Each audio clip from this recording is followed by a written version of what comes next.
যতন কলঙ্কা সবাইকে নমস্কার। আজকের এই 15 জিরানিয়া এডিসি কনস্টিটিউয়েন্সির যে যোগদান সভা এবং বিপুল পরিমাণে আমাদের মা ও বোনেদের যে উপস্থিত এবং ভাইদের যে উপস্থিতি, আজকে কিন্তু আগামী দিন কি হতে যাচ্ছে সেটা কিন্তু আজকে বোঝা যায় আগামী দিন কি হবে। এর মধ্যে আর দুই মত নেই। কুমলুং কিন্তু অলরেডি কাঁপুনি শুরু হয়ে গেছে। তো আজকের এই সভায় আমাদের মাঝে উপস্থিত আছেন যিনি একটু আগে ওনার মূল্যবান বক্তব্য আমাদের সামনে রেখেছেন, ত্রিপুরা সরকারের মাননীয় ট্রাইবেল ওয়েলফেয়ার এবং অন্যান্য দপ্তরের মন্ত্রী শ্রী বিকাশ দেববর্মা মহোদয়।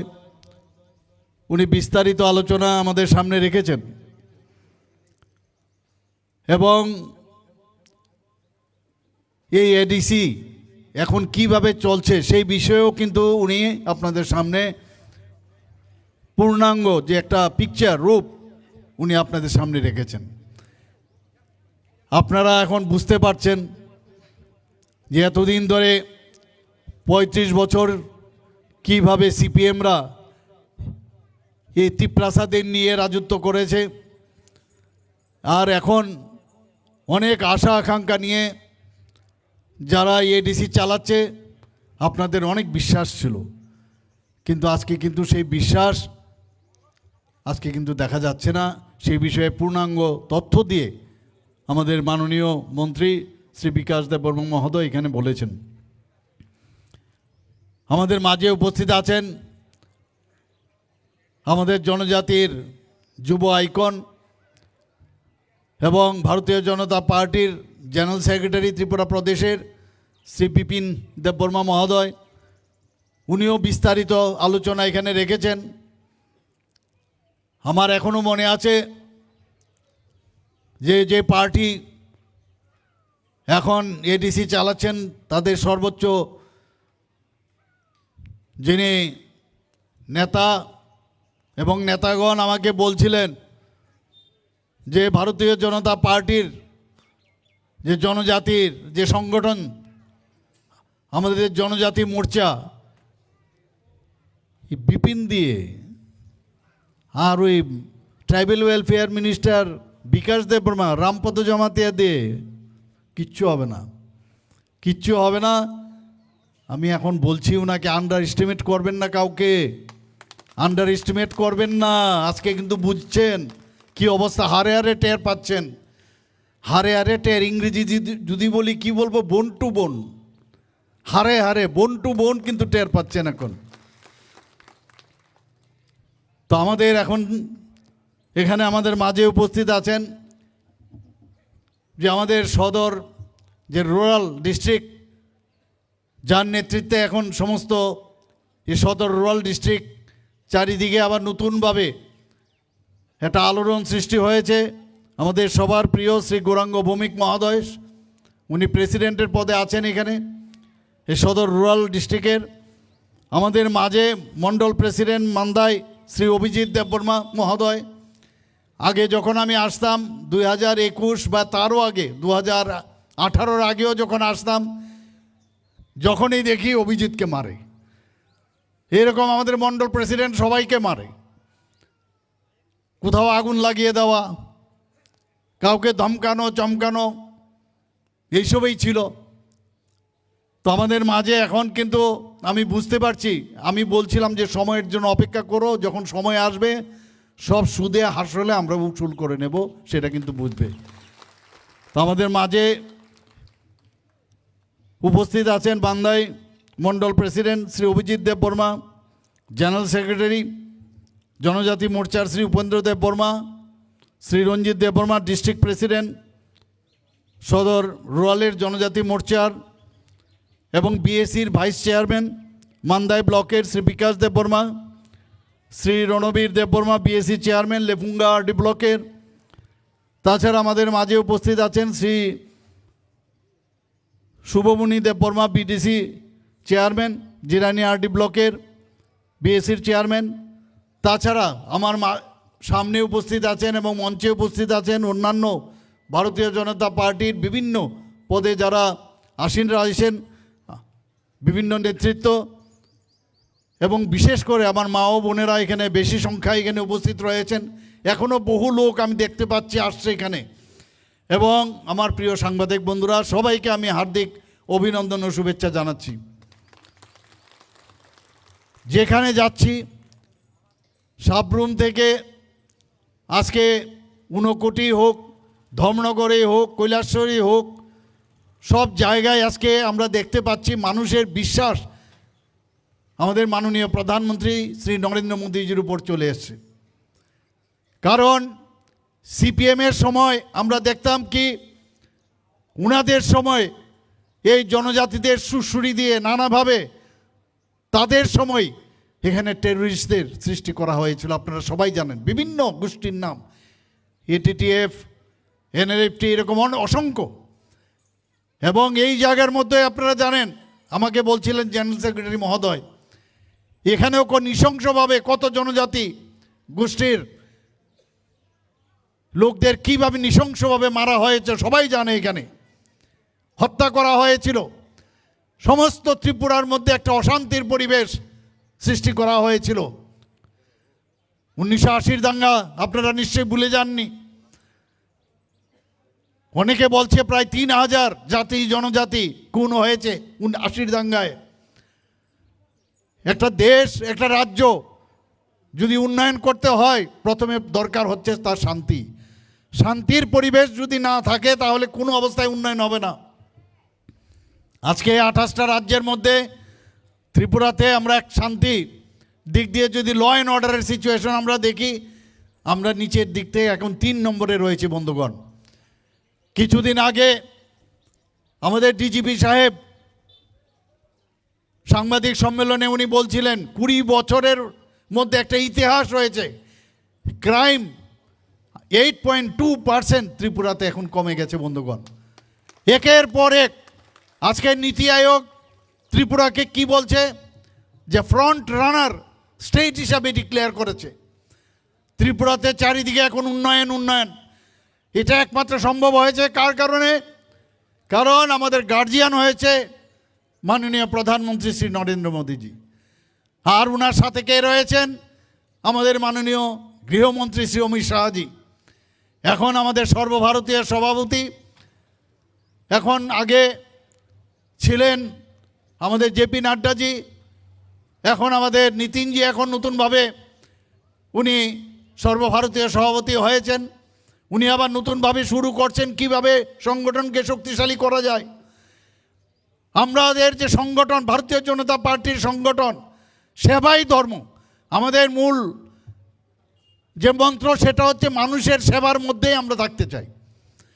আর আগে এই যে পার্টি সিপিএম কংগ্রেস, আমরা দেখেছি কিভাবে মানুষকে এক্সপ্লয়েট করা যায়, মানুষকে বোকা বানানো যায়।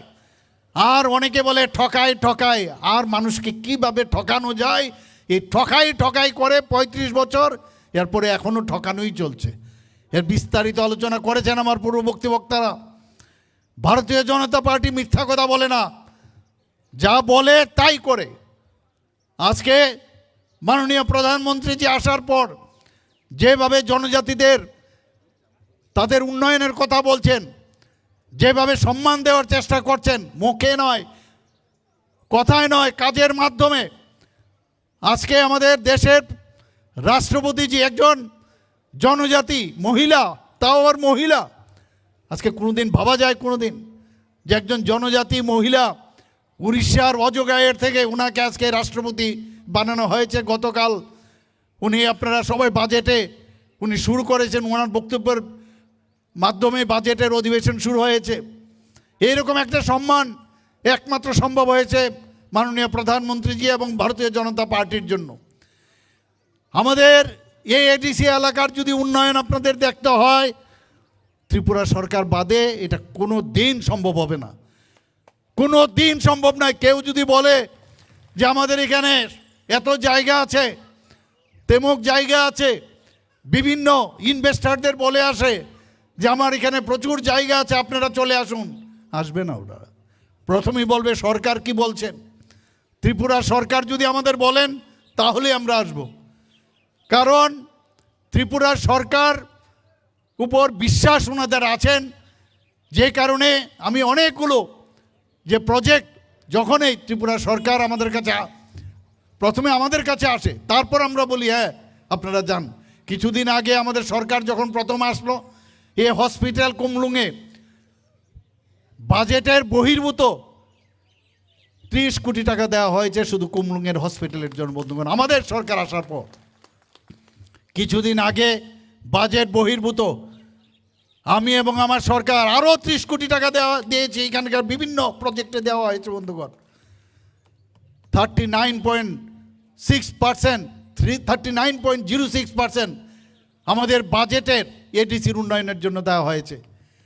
আমাদের এইবারের 25-26-এর যে বাজেট, সেখানেও 40%-এর উপরে এই এডিসি উন্নয়নের জন্য দেওয়া হয়েছে। বন্ধু, খালি বলে দেওয়া হয় না, দেওয়া হয় না।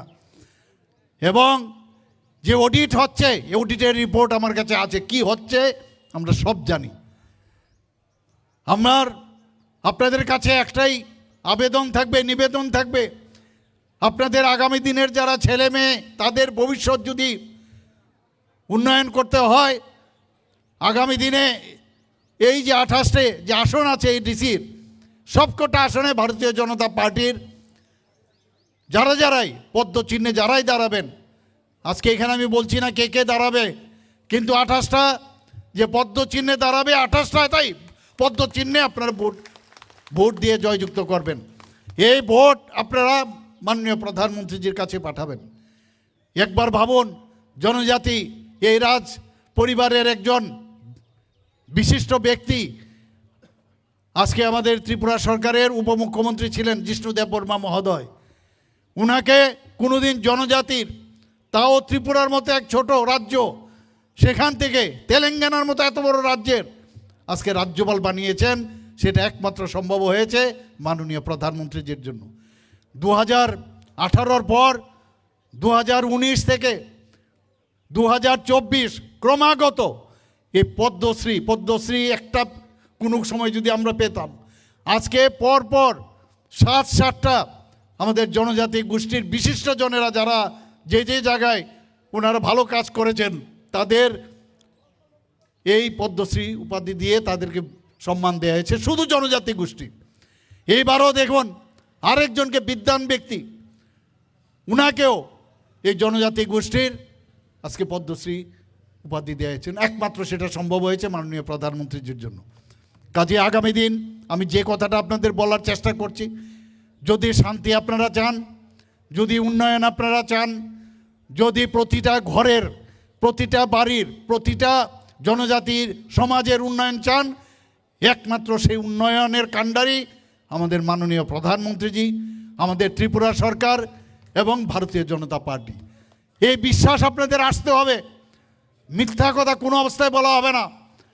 আমাদের সরকার আজকে এই মাননীয় প্রধানমন্ত্রীজি, যেটা আমার পূর্ববর্তী বক্তা বলেছেন, আমাদের মাননীয় মন্ত্রী বাহাদুর, যে যাতে আমাদের কোমলমতি ছোট ছোট ছেলে মেয়েরা পড়াশোনায় যাতে উন্নয়ন না হতে হয়, তার জন্য এতদিন বোকা বানানো হয়েছে।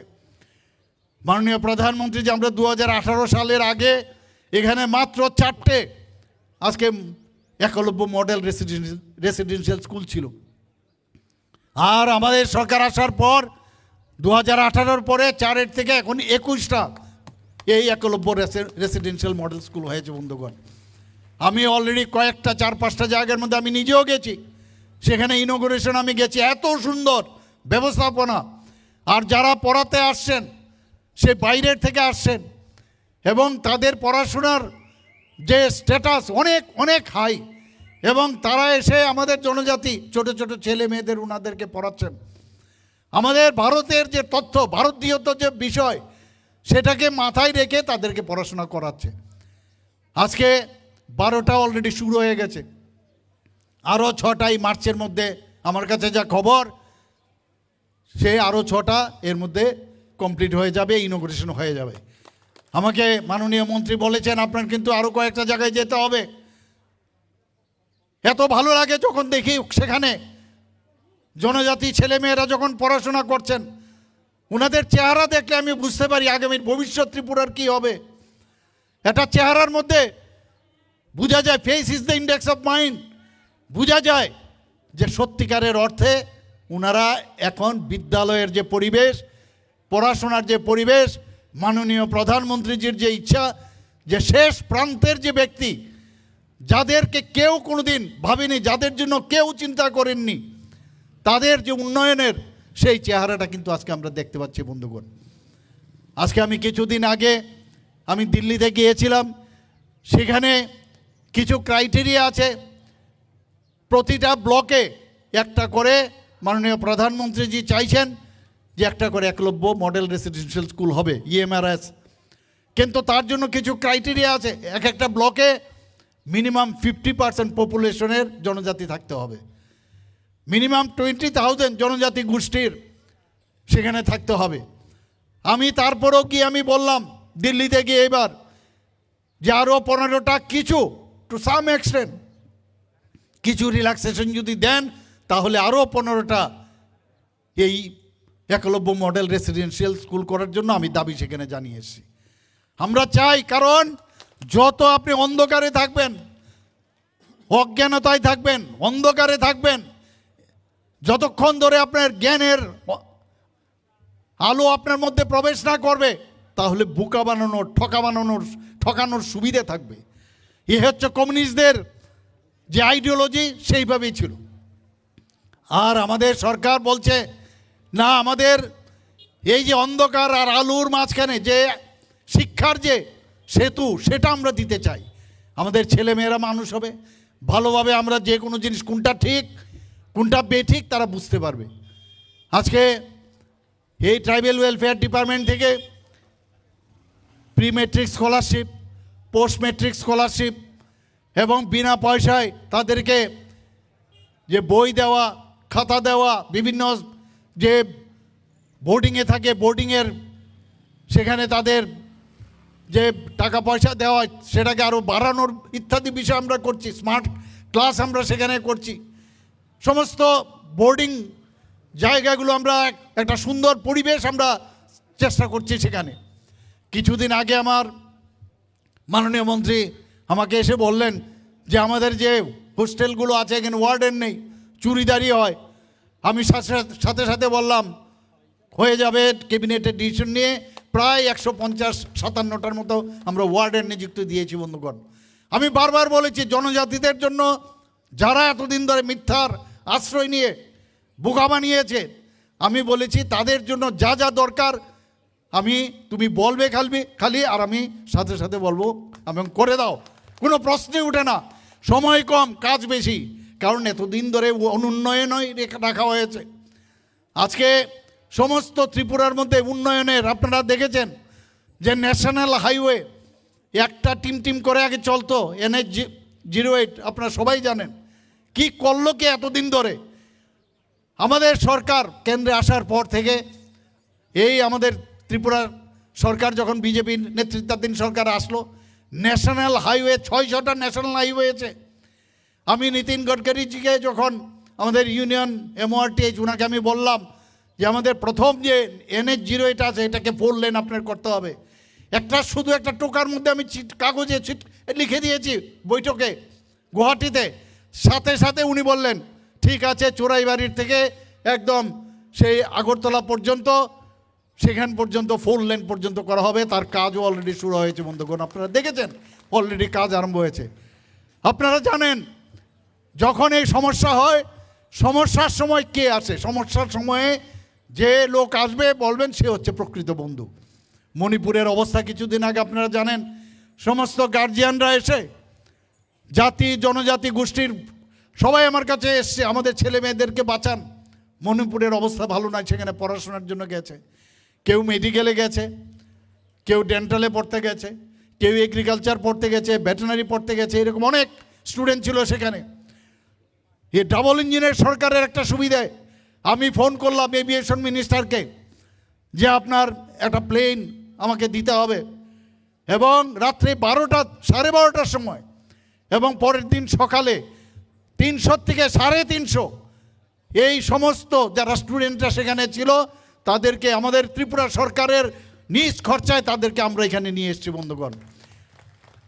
যখন ফ্লাডের সিচুয়েশন হয়েছিল তখন আপনারা দেখেছেন আমরা ঝাঁপিয়ে পড়েছি কিভাবে ফ্লাড থেকে আমরা যে ক্ষতি হয়েছে, প্রাকৃতিক দুর্যোগ, কিছু করার নেই, কিন্তু আমরা চ্যালেঞ্জ নিয়েছি এবং সেই চ্যালেঞ্জে আজকে কিন্তু আমরা সফলতা লাভ করেছি। এটা কিন্তু এই চ্যালেঞ্জ এই কারণে নিয়েছি, এই কারণে যে জনতা, ভারতীয় জনতা পার্টির সরকারের উপর বিশ্বাস আছে। আপনারা সবাই মিলে আমাদের উপর আস্থা ছিল, বিশ্বাস ছিল, তবেই আমরা সেটা করতে পেরেছি বন্ধুগণ। এর আগেও আপনারা দেখেছেন যে প্লেনারি সেশন এখানে হয়েছে, এই নর্থ ইস্টের যে অষ্টলক্ষ্মীর সমস্ত মুখ্যমন্ত্রী এবং গভর্নররা এসেছিল গত বছর, এবার সেটা এর আগেও হয়েছিল, মেঘালয়ে হতে যাচ্ছে, আমারও যেতে হবে সেখানে। আমাদের এখানে হওয়ার সময় সমস্ত মুখ্যমন্ত্রী এবং রাজ্যপালরা ওনারা কি বলছেন যাওয়ার সময়, বলে আরে यार अभी हमेशा त्रिपुरा में ही प्लेनारी सेशन होना चाहिए। এত খুশি হয়েছে কারণ আমরা যেভাবে চ্যালেঞ্জ নেই, ওনারা এত খুশি, ত্রিপুরা এসে এত ভালো লাগলো ওদের। আমরা বারের মানুষকে কিভাবে সম্মান দিতে হয়, কিভাবে তাদেরকে খাতির আপ্যায়ন করতে হয় সেটা আমরা জানি। আপনারা সবাই জানেন কিছুদিন আগে আজকে ত্রিপুরার যেভাবে উন্নয়ন হচ্ছে বিভিন্ন জায়গায়, সেগুলো কিন্তু মুখের কথা নয়। প্রায় 350টার উপরে আমরা প্রাইজ আমরা সর্বভারতীয় স্তরে এবং আঞ্চলিকভাবে কিন্তু আমরা পেয়েছি বন্ধুগণ। আমরা পঞ্চায়েত স্তরে 7-7টা আমরা প্রাইজ আমরা পেয়েছি ন্যাশনাল লেভেলে। আজকে ত্রিপুরা কিন্তু ওই আসামের সাথে না বাংলাদেশের সাথে, আগে কিন্তু এইরকম বলা হতো, এখন কিন্তু সেই জায়গায় নয়। কিছুদিন আগে আপনারা দেখেছেন জনজাতীয় গৌরব দিবসে আমরা পালন করেছিলাম কুমলুঙে, এবং সেই যে লাইভ টেলিকাস্ট হয়েছে সেখানে জনজাতি গোষ্ঠীর ছেলেমেয়েরা বিভিন্ন যে ডান্স, গান ইত্যাদি করেছিল। আমি যখন দিল্লিতে যাই বলে এইরকম অবিশ্বাস্য বিষয়, ত্রিপুরার জনজাতিদের এইরকম ডান্স একসাথে, আমি বললাম এটা তো কিচ্ছু না, আগামী দিন আমরা 10,000 জনজাতি ছেলে মেয়েদের নিয়ে আমরা ডান্স করাবো। মাননীয় প্রধানমন্ত্রীজিকে আমন্ত্রণ করবো এখানে আসার জন্য। আমাদের এখানে মাঠ ছোট, কিন্তু আমরা বলেছি সেটা করব। এত খুশি, এবং জনজাতির উন্নয়ন ছাড়া, আমি বারবার মাননীয় প্রধানমন্ত্রীজি এবং আমাদের গৃহমন্ত্রীজি বলছেন যে উনাদের উন্নয়ন ছাড়া কোনোদিন they are the element, they are the ornaments for the whole over India, তাদেরকে আমাদের উন্নয়ন করতে হবে। প্রায় 700 জনজাতি গোষ্ঠী আছে সারা ভারতবর্ষে। এতদিন তাদের সম্পর্কে কেউ জানতো না, বিরসা মুন্ডার কথা কেউ জানতো না। এই বিরসা মুন্ডাজিকে সম্মান দেওয়া কে জানে 150 বছর পূর্তি উপলক্ষে যিনি দেশের জন্য প্রাণ বলিদান হয়েছেন, তাকে মাননীয় প্রধানমন্ত্রীজি উনাকে সম্মান দিয়েছেন বন্ধুগণ। আমাদের সরকার আসার পর সমাজপতিরা অনেক কাজ করেছে। এর আগে সমাজপতিদের কথা কেউ বলতো না। এই সমাজপতিদের আমরা 2000 টাকা করে তাদের সাম্মানিক দিয়েছি। অনেকে নিন্দুকেরা বলছেন ভাতা ইত্যাদি, আমরা এটা ভাতা না, তাদেরকে আমরা সাম্মানিক দিয়েছি। তোমরা তো এর আগে কোনো দিন সম্মান দাওনি। কিছুদিন আগে আমরা ক্যাবিনেটে ডিসিশন নিলাম যে না 2000 না, ওনাদেরকে 5000 টাকা করতে হবে। সমাজের জন্য যেহেতু কাজ করছে, এই ধরনের সমাজপতিদের কেন আমরা সম্মান দেব না? 5000 করলাম। শুধু তাই নয়, 2000 টাকা করে আমরা যখন শুরু করলাম 2018-র পরে, সেখানে কিছু ক্যাপিং ছিল। সেই ক্যাপিং কি, কেউ যদি সমাজপতি যদি কেউ চাকরি করে বা সরকারি চাকরির থেকে যদি সে টাকা পায় রিটায়ারমেন্টের পরে, তাহলে তাকে দেওয়া হতো না। আমরা বললাম না, সমাজের জন্য যেহেতু কাজ করছে সেগুলো আমরা ক্যাপিং পর্যন্ত উঠিয়ে দিয়েছি বন্ধুগণ। এই 19টা যে জনজাতি গোষ্ঠী আছে তাদের সবাইকে আমি দেওয়ার জন্য বলেছি। শুধু তাই নয়, ক্যাবিনেটে বসে আমি জিজ্ঞেস করলাম জনজাতি গোষ্ঠী ত্রিপুরাতে কত, আমাদের রেজিস্ট্রিকৃত কত। চিফ সেক্রেটারি মহোদয় আমাকে বললেন প্রায় 40 জনজাতি গোষ্ঠী আছে ত্রিপুরাতে। আপনারা জানি না সবাই জানেন কি না। আমি বললাম সমস্ত ডিস্ট্রিক্ট ম্যাজিস্ট্রেটকে বলুন, আমরা কাউকে আমরা হারাতে চাই না। উনাদের যে কালচার, উনাদের যে সংস্কৃতি পরম্পরা, তাদেরকে আমরা সম্মান দিতে চাই। কিছু কিছু জনজাতি গোষ্ঠী আছে মাত্র 1500, আস্তে আস্তে কমে 300-400 হয়ে গেছে। আমি বললাম সবার তাদের যার যার আলাদা আলাদা করে তাদের সংস্কৃতি রয়েছে, তাদের সংস্কৃতি আমাদের গর্ব, তাদেরকে বাঁচাতে হবে। আমি বললাম সবাইকে, এই জনজাতি গোষ্ঠীর কেউ যদি সমাজপতি হোক, সে চৌধুরী হোক, সে রাই হোক, সে যাই হোক, তাদেরকে সবাইকে আমরা 5000 টাকা করে দেব বন্ধুগণ। সেই ডিসিশন হয়েছে। আমাদের জনজাতি গোষ্ঠীর অনেকগুলো, আমরা আপনারা সবাই জানেন, অনেক সময় জনজাতিদের যে স্কিম, আমাদের ন্যাশনালি যে স্কিমগুলো থাকে, আমাদের যে স্কিমগুলো আমাদের স্টেট লেভেলে থাকে, সেই আমাদের জনজাতি ভাই বোনেরা অনেক সময় অফিসে যান, যাওয়ার পর কোন টেবিলে যাবে বুঝতে পারেন না। আমি বললাম যে সমস্ত সাব ডিভিশনাল লেভেলে, ডিস্ট্রিক্ট লেভেলে একজন করে টিসিএস সমকক্ষ অফিসারকে আমরা নিযুক্ত দিয়েছি বন্ধুগণ। এবং সেখানে কি বলেছি যে তাদের কাজ হবে ডিস্ট্রিক্ট লেভেলে এবং সাব ডিভিশন লেভেলে শুধুমাত্র জনজাতিদের যেসব স্কিমগুলো আছে সেগুলো যাতে 100% সেগুলো যাতে হয়, শুধু তাদের কাজ হবে সেগুলো দেখে রাখার জন্য। সেইভাবে আমরা কাজ করছি বন্ধুগণ, একের পর এক। আজকে এই কমিউনিস্টদের সময় মহারাজাদের কি অবস্থা ছিল, ঘরের ভিতর ঢুকিয়ে রেখেছিল, মহারাজাদের সেইভাবে দাম দেয়নি। আমাদের সরকার আসার পর সত্যিকারের অর্থে ভারতীয় জনতা পার্টি মহারাজাদের সম্মান দিতে জানে। 500 বছরের মাণিক্য ডাইনেস্টি কোথায় হারিয়ে গিয়েছিল, তখন তো আমরা দেখিনি কোনো পার্টির রা শব্দ আমরা দেখিনি। আজকে গণতন্ত্র বুকের বাতাস, গণতন্ত্র বুকের বাতাস, অনেকে অনেক কথা বলছেন, তখন তো কাউকে দেখা যায়নি। আমরা এসে মহারাজাদের সম্মান দেওয়ার চেষ্টা করেছি বন্ধুগণ। এই এয়ারপোর্ট থেকে যখন আপনারা আসবেন দেখবেন এই মহারাজার ফ্যামিলি সারা ভারতবর্ষের মধ্যে শুধু নয়, সারা পৃথিবীর মধ্যে যার নাম জানে বিশিষ্ট সুরকার এবং গায়ক শচীন দেববর্মন, এই মহারাজার ফ্যামিলিরই। উনার পূর্ণবয়া যে মূর্তি সেখানে আমরা প্রথম গেটের মধ্যে এয়ারপোর্ট রোডে আমি যখন মুখ্যমন্ত্রী হই সেখানে স্থাপন করেছি বন্ধুগণ। আমরা মহারাজা বীর বিক্রম কিশোর মাণিক্য বাহাদুরের উনার জন্মদিনে 19শে আগস্ট ছুটি ঘোষণা করেছি আমাদের সরকার আসার পর। এর আগে কেউ করেনি। এই সিঙ্গারবিল, আগে সিঙ্গারবিল ছিল এয়ারপোর্ট, আমি জানি না সবাই জানেন কি না। সিঙ্গারবিল এয়ারপোর্ট দ্বিতীয় বিশ্বযুদ্ধের শেষকালে শেষের দিকে মহারাজা বীর বিক্রমের সময় সেটা হয়েছিল। আমাদের সরকার আসার পর এই সিঙ্গারবিল এয়ারপোর্টকে আগরতলা এয়ারপোর্ট এবং উনার নামে মাননীয় প্রধানমন্ত্রীজি এসে আজকে মহারাজা বীর বিক্রম কিশোরের নামে সেটাকে উৎসর্গ করেছে। এইগুলো আপনারা বলবেন না, এগুলো চিন্তা করবেন না।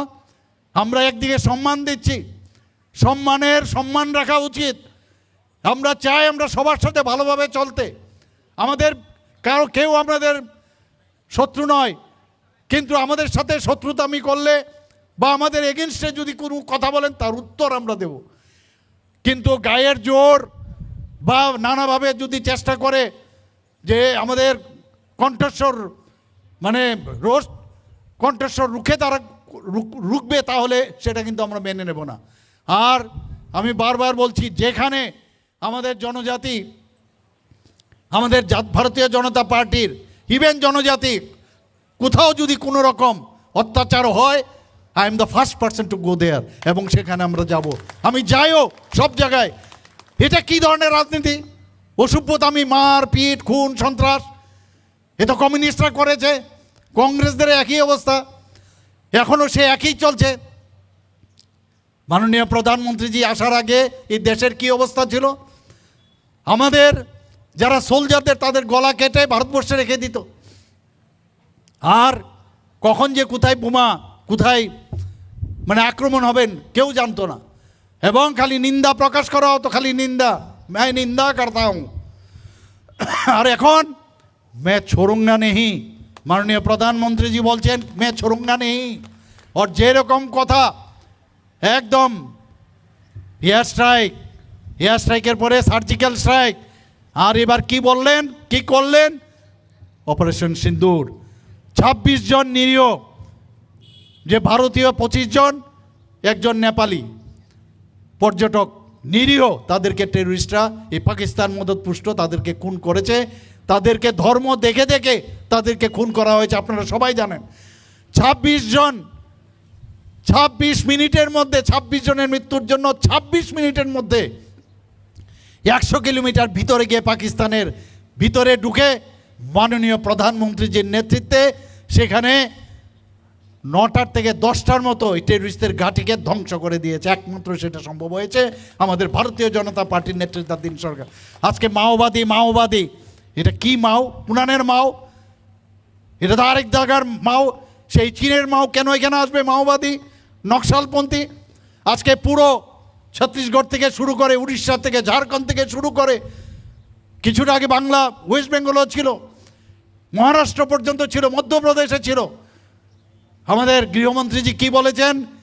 যে আর কিছুদিনের মধ্যে মাওবাদী জিরো ব্যালেন্সে চলে আসবে, আর কয়েকটা বাকি রয়েছে, সেইগুলো শেষ।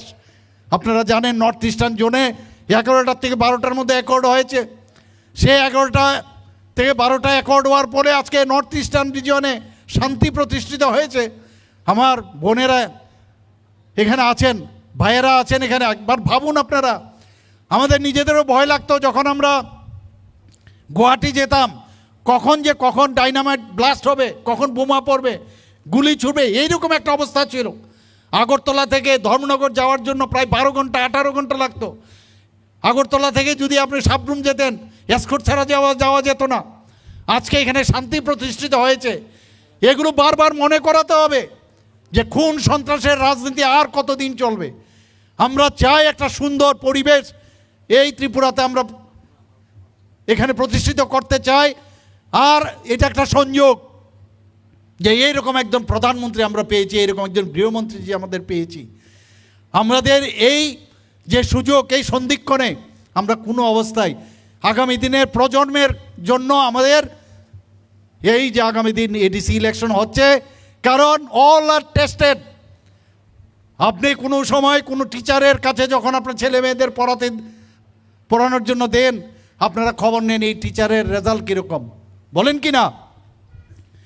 তাহলে যাদের রেজাল্টই খারাপ, সিপিএমের রেজাল্ট খারাপ, কংগ্রেসের রেজাল্ট খারাপ, এর আগে আরও অনেকে ছিল এখানে রেজাল্ট খারাপ, তাহলে বাকি রইল কি? আমাদের 2021-এই ভারতীয় জনতা পার্টির এই এডিসি কিন্তু আমাদের দখলে থাকতো, কিন্তু যে কোনো কারণেও মাত্র 11টার মধ্যে আমরা সেখানে আমরা প্রতিদ্বন্দ্বিতা করেছি। 11টার মধ্যে আমরা কটা পেয়েছি? 9টা। এরপরে আরেকটি জন এসে আমাদের সাথে যুক্ত হয়েছিল এবং হওয়ার পরে এখন 10 জন। এবার ভাবুন আগামী দিনে যখন 28টার মধ্যে আমরা প্রতিদ্বন্দ্বিতা করব তখন কি অবস্থা হবে। বলছে ভারতীয় জনতা পার্টির এখানে এডিসির মধ্যে কোনো রকম সংগঠনই নেই। ভারতীয় জনতা পার্টির সংগঠন একমাত্র সেটা হচ্ছে মানুষের সংগঠন, মানুষের বিশ্বাসের উপর। মানুষ বুঝতে পেরেছে যে শান্তিতে যদি থাকতে হয়, যে কোনো পেটে ভাত না থাকলেও শান্তি প্রথমে থাকতে হয়। পড়াশোনা না হলে চলবে, কিন্তু অশান্তি থাকতে পারবে না। আর এখানে মাননীয় প্রধানমন্ত্রীজি আজকে মহিলাদের জন্য এখানে লাখপতি দিদি বানাচ্ছেন।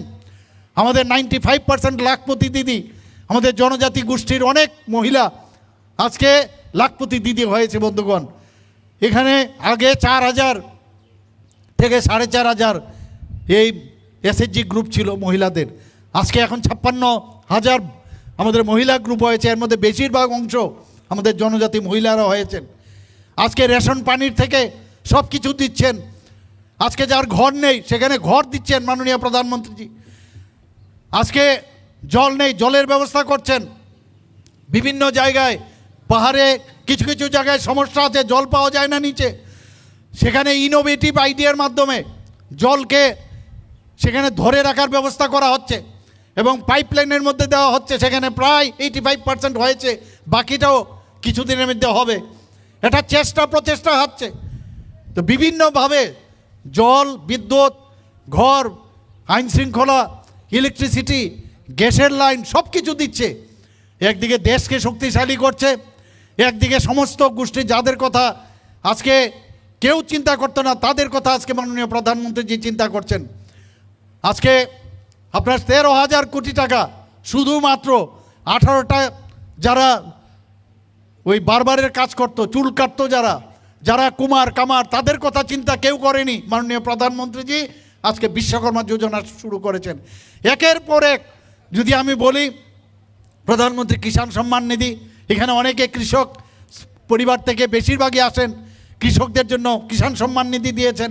প্রধানমন্ত্রী আয়ুষ্মান ভারত, সেখানে আজকে 5 লক্ষ টাকা করে প্রতিটা ফ্যামিলির জন্য রাখা হয়েছে। মুখ্যমন্ত্রীর জন আরোগ্য যোজনা আমরা শুরু করেছি, সেখানেও 5 লক্ষ টাকা করে আমরা দিচ্ছি। একের পর আজকে স্বাস্থ্য ব্যবস্থা ত্রিপুরাতে দেখুন, একের পর এক সুপার স্পেশালিটি আমরা এখানে শুরু করেছি। আগে মাত্র মেডিকেলের সিট মাত্র ছিল 5টা থেকে 11টা আমাদের সময়, এখন কটা হয়েছে 450। আরও 100টা মেডিকেলের সিট, MBBS-এর সিট আমরা করতে যাচ্ছি বন্ধুগণ। আরও নতুন মেডিকেল কলেজ আসছে এখানে। এডিসি এলাকায় আমরা বলেছিলাম একটা মেডিকেল কলেজ করব, অলরেডি তাদের সাথে মৌ হয়ে গেছে। এবং আমবাসার যে ডিস্ট্রিক্ট হসপিটাল আছে সেটাকে সামনে রেখে সমস্ত ইয়ারমার্ক হয়েছে জায়গা, সেখানে একটা মেডিকেল কলেজ হতে যাচ্ছে বন্ধুগণ। আমাদের এখানে সিজা হসপিটাল, তারা প্রায় 900 কোটি টাকা তারা এখানে নিবেশ করবে এবং আস্তে আস্তে করে সুপার স্পেশালিটি করবে, মেডিকেল কলেজও করবে। একের পর এক সুপার স্পেশালিটি থেকে আরম্ভ করে আমাদের যারা স্পেশালিস্ট তাদেরও প্রায় 100-র উপরের আসন সংখ্যা আমরা বাড়িয়েছি। ডেন্টালের মাত্র একটা সিট ছিল, আজকে সেখানে 63 আসন আমরা বাড়িয়েছি। আজকে গভর্নমেন্ট ডেন্টাল কলেজ হয়েছে, বিএসসি নার্সিং কলেজ হয়েছে, ফার্মেসি কলেজ হয়েছে। এখানে কোন কলেজটা নেই এখন? ন্যাশনাল ল ইউনিভার্সিটি হয়েছে, ন্যাশনাল ফরেন্সিক ইউনিভার্সিটি হয়েছে, বহু ইউনিভার্সিটি বাইরের থেকে প্রায় 5 থেকে 6টা নতুন নতুন ইউনিভার্সিটি হয়েছে। আমাদের জনজাতি ভাই বোন, আমাদের জাতি জনজাতি সবাই এখন সেখানে পড়ার সুযোগ পাচ্ছে, বাইরে যাওয়ার দরকার পড়ছে না। এটাকে বলে উন্নয়ন। আজকে এত বড় এডিসি এলাকা, তার উন্নয়ন কেন হবে না? 1400 কোটি টাকা আমরা ওয়ার্ল্ড ব্যাংক থেকে আমরা নিয়েছি শুধু জনজাতি এলাকার মধ্যে ট্রেসফের মাধ্যমে তাদের ডেভেলপমেন্টের জন্য, রাস্তাঘাট, বিদ্যুৎ, তার জন্য আমরা অলরেডি কাজ শুরু করেছি বন্ধুগণ। এলিমেন্ট প্রজেক্টে আমরা 1700 কোটি টাকা আমরা নিয়েছি, সেখানেও শুধু জনজাতি ফরেস্ট এলাকায় তাদের ব্যবস্থার জন্য আমরা করেছি। পয়সার কমতি নেই, কিন্তু সেই পয়সার সদ্ব্যবহার হচ্ছে কিনা সেটা আগে দেখতে হবে। এত টাকা আমরা দিচ্ছি, তারপরও কেন ডেভেলপমেন্ট হবে না? এবং এই ডেভেলপমেন্ট যদি করতে হয় আর্থিকভাবে, তাদের আর্থসামাজিক উন্নয়ন যদি করতে হয়, বহুত হয়েছে। উন্নয়নের সত্যিকারের উন্নয়ন যদি দেখতে হয়, আগামী দিন ভারতীয় জনতা পার্টিকে যদি আপনারা এই সরকার গঠনে সাহায্য করেন, আপনারা যদি বিপুল ভোটে জয়যুক্ত করেন, তাহলে উন্নয়ন কাকে বলে সেটা মাননীয় প্রধানমন্ত্রী নরেন্দ্র মোদীজি আগামী দিন দেখিয়ে দেবে। সে আশা আকাঙ্ক্ষা রেখে আপনাদের এখানে এতক্ষণ ধরে এখানে আসার জন্য, বসে থাকার জন্য হার্দিক অভিনন্দন, শুভেচ্ছা জানাচ্ছি। যারা আজকে এখানে যোগদান করছেন, সঠিক সময়ে সঠিক সিদ্ধান্ত আপনারা নিয়েছেন। ভারতীয় জনতা পার্টির পতাকা তলেরা আপনারা আসছেন, আমি ভারতীয় জনতা পার্টির তরফ থেকে আপনাদেরকে স্বাগত জানাচ্ছি। এই 2-4টি কথা বলে আমার কথা বলা শেষ করলাম। খুলুমখা, নমস্কার, জয় হিন্দ, ভারত মাতা কি জয়। আমার হৃদয়ে অন্তঃস্থল থেকে মাননীয় মুখ্যমন্ত্রীকে